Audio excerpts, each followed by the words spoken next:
Asinibingelele-ke sinamukele ngaphansi kwe-YouTube channel uSiba lukaZulu. Umbuzo wethu namhlanje ubheke kakhulu kulaba abasafuna uku-aplaya, mhlambe wenza u-matric ufuna uku-aplaya noma you've already done u-matric wakho, mhlambe a year before last year or last year, and then you want to apply. Right, most universities asevalile-ke. Namhlanje umbuso wethu namhlanje sizobheka ukuthi si-aplaya kanjani eWalter Sisulu University online. Right, iWalter Sisulu-ke nayo izovala nje maduze. Make sure if you see this video you apply immediately before nayo ivala. So into ozoyidinga-ke uzodinga your certified copies of your ID and matric result. If you are doing grade 12 this year, you can use your latest result, mhlawumbe ama-result June or grade 11 result. Right, udinga ukuthi uphinde ube ne-data to be able to apply ngoba this thing yenzeka online, so you need ukuthi ube ne-data. Right, to apply, you have to open your Google Chrome.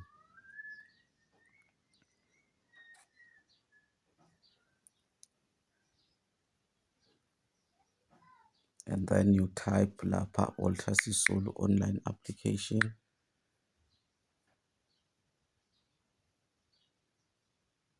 And then you click lapha ilink lesibili, how to apply the process.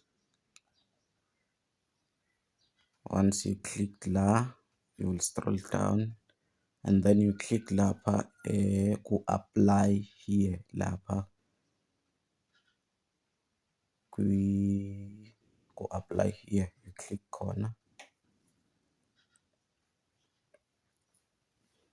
Right, start your journey, apply and manage your studies from one place easily. Right, please select most relevant. Right, and then lapha you have to click lapha kulawo ma-boxes apply now. Right, are you a South African citizen? If you are South Africa, then you click yes. If you are foreign, you click no. Do you already have a student number? No, because uzoqala uku-apply. Are you returning to complete an application? No, because sizoqala uku-apply. And then you have to create a profile lapha. You have to create a profile. Right, lapha ku-name, you write igama lakho, surname, you write isibongo sakho, identification number, you write your ID number njengoba injalo, email, you write your email account, and then lapha ku-confirm email, you rewrite i-email oyisebenzisile lapha ngaphezulu, and then you create a password. If you click lapha kulela box, they are going to suggest a password for wena. You can click lapha suggest password and then you click use password. If you decide to ukuyifakela eyakho, you must confirm lapha ukuthi your password must have at least 6 to 12 characters long, a mix of numbers, letters, one special letter. But I suggest ukuthi bona they must automatically create a password for you and then usebenzise yona. It's going to be easy. Once you are done with that, you click lapha ibhokisi leli lapha enzansi ekugcineni to agree to accept the policy, the private policy and terms of service. You have to click lapha ibhokisi. Once you click ibhokisi, izobe sekunikeza ukuthi you can click lapha sign up, and then you are going to click sign up.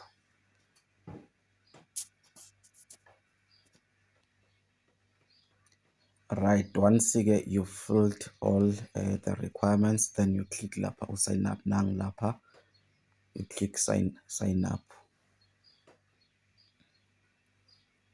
Right, and then congratulations, your account has been registered successfully. A verification email has been sent to you. to your account. Please follow the step to verify and activate your new account, right? And then you've successfully get created a profile. Then you have to go and to your email to verify and activate your account, right? If usuqedile la, then you go and open your emails. Kukhona email abazobe beyisendile, then you have to click khona to verify i-account yakho, right? Izobe ibhaliwe kanje, welcome, blah blah blah, thank you for applying to our portal. We are excited to have you get started. Please use the OTP to verify, right? Email again OTP that you can use or that you are going to use to verify account. You click lapha verify account enzansi kwe OTP, nang lapha enzansi verify account, you click khona, and then izobe seyikuthatha seyikubusa la, and then you fill lapha you write OTP laba zobe beyisendile, then you click submit, right? Bese uqedile, success, your account has been verified successfully. Please click OK to begin the application process, right? Okushuthi now your account has been created, or your profile has been created successfully. Then now you have to go and start the application process, right? To start the application process, you need to log in ngezinto zakho ke lo uyisebenzisile, identification number, i-ID number yakho, email, i-email account oyisebenzisile to create i-profile, and then i-password le ebebeyisuggestile. But if you click lapha u-password, they are going to automatically use i-password yakho lo ebebeyisuggestile. And then once sowafakile wonke ama-details lawa abawadingayo, then you are going to click u-login. Right, mangabe sowuklickile-ke u-login, izobe seyithatha seyikubeka la to begin your application process, right? Right, welcome. Right, I am a South African citizen. Bakukhetheleke laphana. If you are foreign, you click no lapha ibhokisi lapha ku-no. Please upload a copy of your identity document to validate the above information. Now you are going to upload lapha a copy of your identity document. To upload, you click lapha choose files, and then uyayazi ukuthi la izobe uyisevele khona mangabe soyiskenile i-copy yakho ye-ID esatisfyiwe. Then you click lapha choose file, uyoyibheka kuma-files akho la oyistorishe khona. You click lapha choose file,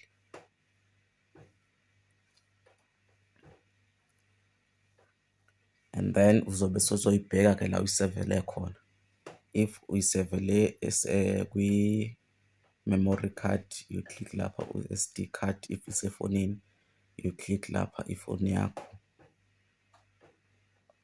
Alright, if u-SD card uzobe uyayazi la uyisevele khona, uzobe soyibheka la uyisevele khona, and then you click it. Alright,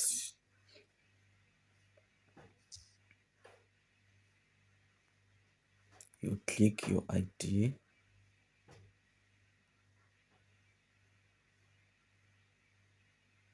injengoba injalo,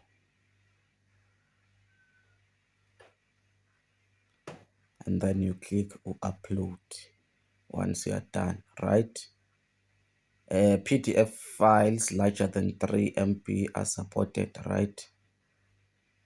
No larger than, right? Your copy, noma your saved copy of your ID must not be more than 3 MB. And then you click here, uzobe so click here lapho upload if less than 3 MB. Identification number Again lapha you write your ID number, date of birth, wazalwa nini, sex, if you are female or male, you select lapha, title, if you are a Mrs., you click lapha Mrs., Miss, you select lapha okuhambiselana nawe, doctor, advocate, you click lapha okuhambiselana nawe. Are you employed? If uyasebenza, you click yes. If you are not employed, you click no. If you are doing grade 12, I'm sure most of you are doing grade 12, you click lapha no. How many years have been you employed, right? Abake baqashwa-ke noma bake basebenza bazobe sebefaka ukuthi iminyaka mingaki besebenza, right? And then once you are done, you click lapha uzobe sewuklikha-ke lapho next. Right, once you are done, you click lapha next. We notice that you have not uploaded your identification document. This will impact. Right. Right. You have to go back and check ukuthi ingenile ngempela ID yakho obuyi-uploada. Right, make sure ukuthi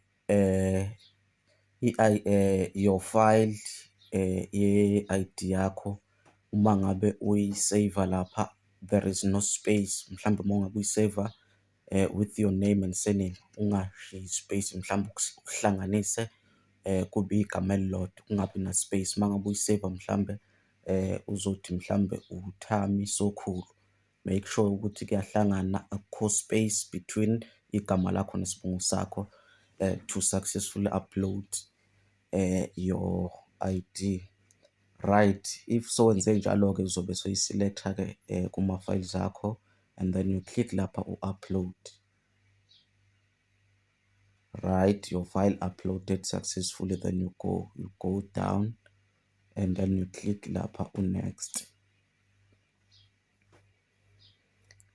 Right, here you have to fill your educational details. Right, in this section you are required to enter your educational details. Right, academic year you are applying for, unyaka ufuna ukuqala ngawo ukufunda, ngicabanga ukuthi sonke u-2026. Which year did you complete your matric leaving certificate? Unyaka-ke waqeda ngawo matric uma ngabe so wawuqeda. If you are still kwa-matric, then you can select lapha u-2025. What have you been doing since you completed your school leaving certificate? Laphana-ke ubhala lokhu obukwenza mhlambe, if mhlambe umatric wakho uqede last year, and then mhlambe from the beginning of this year till date, you have to write ukuthi bowubhizi ngani. You select lapha employed, unemployed, NSC current grade 12, you select lapha. If you are still grade 12, you select lapha NSC current grade 12. What are you applying for? Then again lapha you have to select ukuthi u-applyelani. If you are grade 12 for sure, u-applyela an undergraduate qualification, okusho ukuthi uzoqala nje ukufunda, uzokwenza i-undergraduate ngoba ukazi ufunda tertiary before, then you select lapho undergraduate. School leaving details.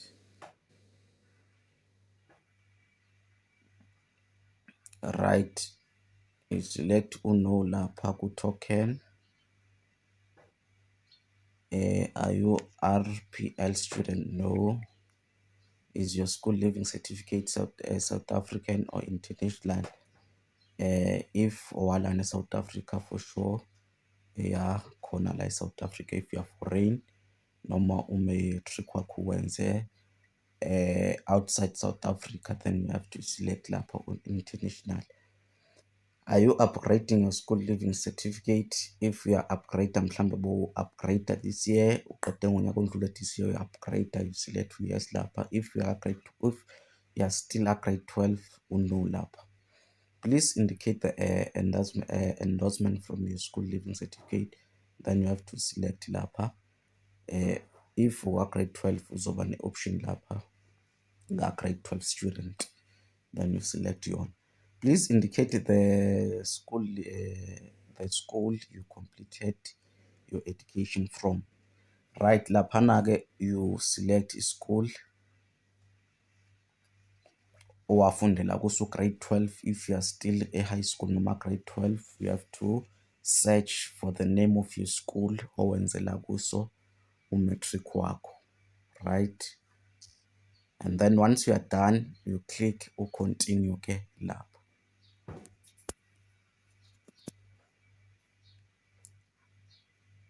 Right, you click continue. Please upload a copy of your school living certificate. Right now izobe seyifuna ukuthi upload your matric result. If you are still ka grade 12, njengoba bengishilo ukuthi kwamele ube nama latest result mhlawumbe a grade 12, or you can use your grade 11 result. If mhlawumbe sekhona ama result akho noma report yakho ya June, then you can upload yona lapha. If mhlambe ke ayikakabi khona, you can use your grade 11 result lapha. You have to choose file from your files. You have to go and select from your files lapha, and then you click upload. Right, please enter your subject details. Subject. Right, ifundo laphana ozenzayo, grade ukuthi uyiphase ngobani. Right, if uka grade 12 laphana izokunikeza i-option lapha, final grade 12 candidate, and then the percentage, you write the percentage mhlawumbe wayithola if 70%, you write 70%. Level or symbol level 6, it will automatically enter level wayithola. Right, again you select esinye isifundo mhlambe owasenza, technical mathematics, you math lead. If wenza math lead, you select math lead, final grade 12 candidate, you write the percentage of your math list mhlawumbe i-percentage ye-math lead. If wathola 50%, you write 50% ngoJune. If mhlawumbe usebenzise our grade 11 ama result, you write the percentage owayithola. Right, level or symbol, it will automatically enter the symbol. Right, again you continue the process until ufake zonke izifundo zakho. You select and then another subject owayenza, let's say mhlambe i-visual art, final grade 12 candidate, you write the percentage ye-visual art mhlawumbe wayithola. I-level or symbol will automatically be filled.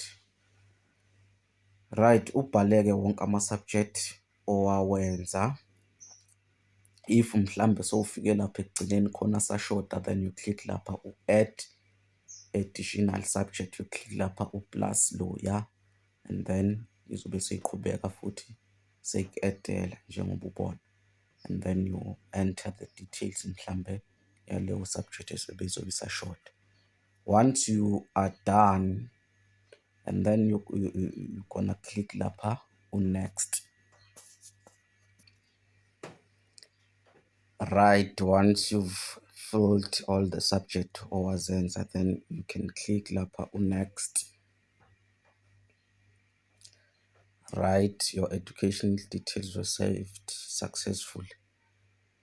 Right, again lapha tertiary institution, if mhlambe ukwafunda a tertiary, but if uka grade 12 for sure laphana no. Would you like to transfer? No, ngoba because awukazi ufunde ku tertiary institution. Right, And then now you have to fill lapha ama-qualification details that you intend to study. What are you applying for? For sure, it's an undergraduate qualification. Uzoqala nje ukufunda e-tertiary. Which academic year? 2026 lapha. Unyaka ozayo uzoqala ngawo. Faculty, you have to select lapha faculty education. If wenza mhlawumbe ama-qualification anjengo-teaching, you select lapha. You can select a multiple of faculties lapha. Mhlawumbe ufuna uku-aplayela kwa-education, ka-engineering, you select lapha. Ka-natural sciences, ka-science, you select lapha i-faculty ofuna ukuyi-aplayela, right? Once you are done, you have to go and select i-campus ofuna ukufundela kuyo. You can select again a multiple of campuses. If mhlawumbe eMthatha, Buffalo City, Butterworth, you select ama-campuses ofuna uku-aplayela kuwo, right? Once you are done, for which period, you select lapha i-period uma ngabe uqala unyaka ozayo, first semester. Once you are done, you click lapha continue. Please take note, certain qualification may have a cap on a certain school subject because institutional. Okay, right, you click lapha continue. And then now you have to select up to 3 qualifications that you would like to apply for. And then you can select lapha education mhlambe njengoba sibona ukuthi amaningi again awasavuliwa mhlambe segcwele noma kanjani. You select mhlambe lapha i-B.Ed, teaching, uye kwa-engineering,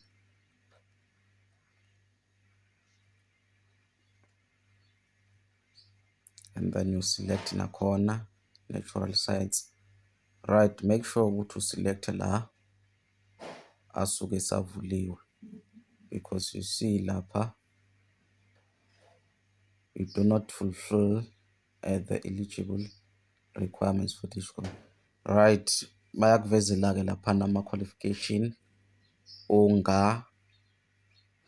wamithi ama-requirement akhona, okusho ukuthi mhlawumbe ama-point akho ngaba mancane, okusho ukuthi you do not meet mhlawumbe ama-subject afuna ukuthi wenze leyo qualification, you do not meet, mhlawumbe awuwenzanga lawo ma-subject, right? Okusho ukuthi you cannot select i-qualification enjengaleyo. Make sure ukuthi-ke you select ama-qualification that apply to you, futhi that you meet ama-requirement akhona,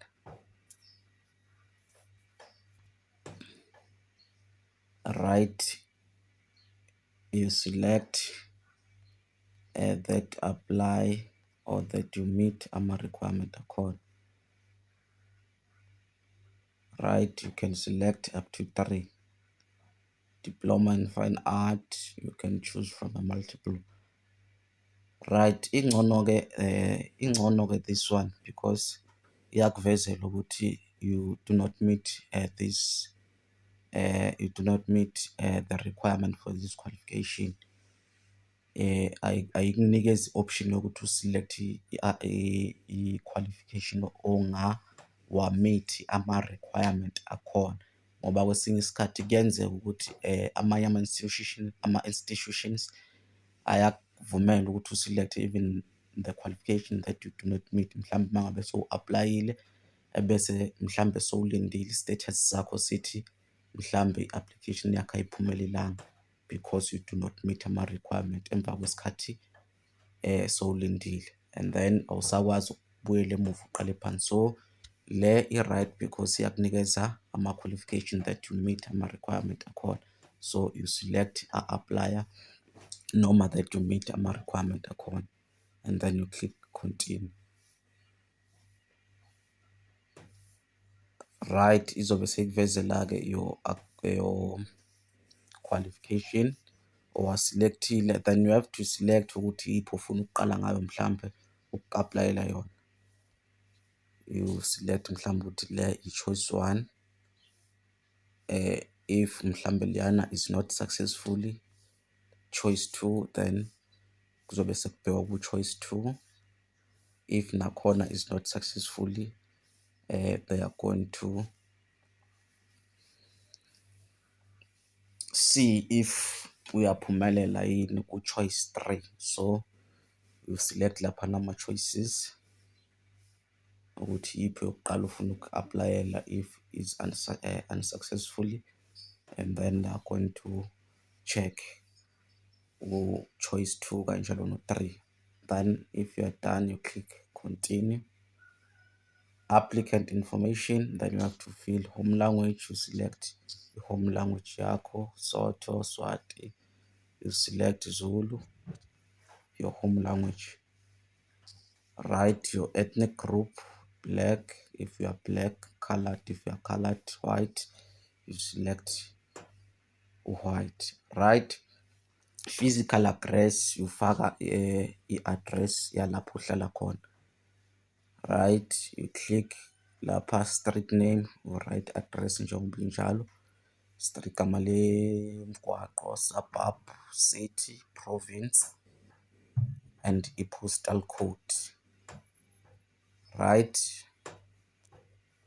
contact details, ufaka inamba yakho, cell phone number, ufaka your cell phone number. It is compulsory to faka to put your cell phone number. Work phone, if mhlawumbe uyasebenza, you can put lapha ifoni yakho yasemsebenzini. Right, disability, if you are disabled, you click yes. If you are not disabled, you click no. If awukhubazekile, please indicate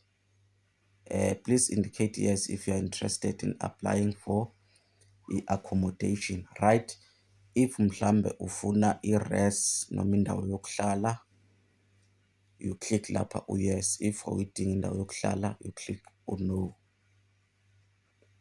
Mhlambe you are covered ngendawo yokuhlala.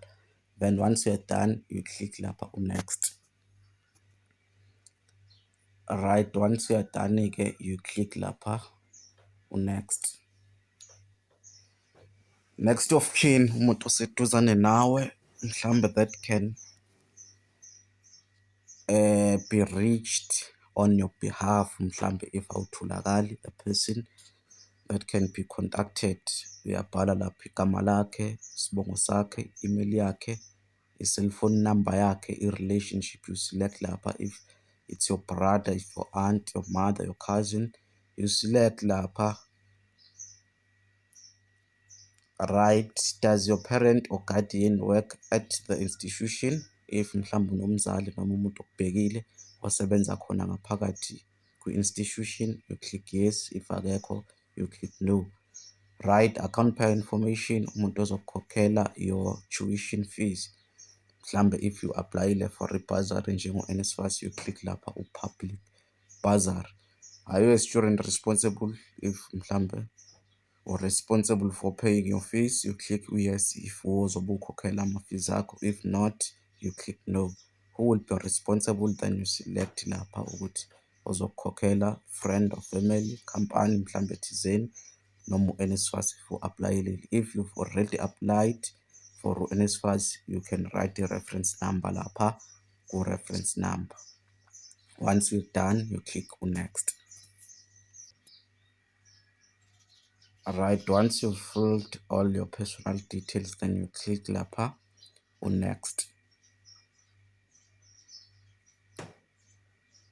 And then additional document, you have to upload additional document. I-declaration lapha of activity, you select i-file if ikhona. Academic record, academic record mhlambe if use-tertiary.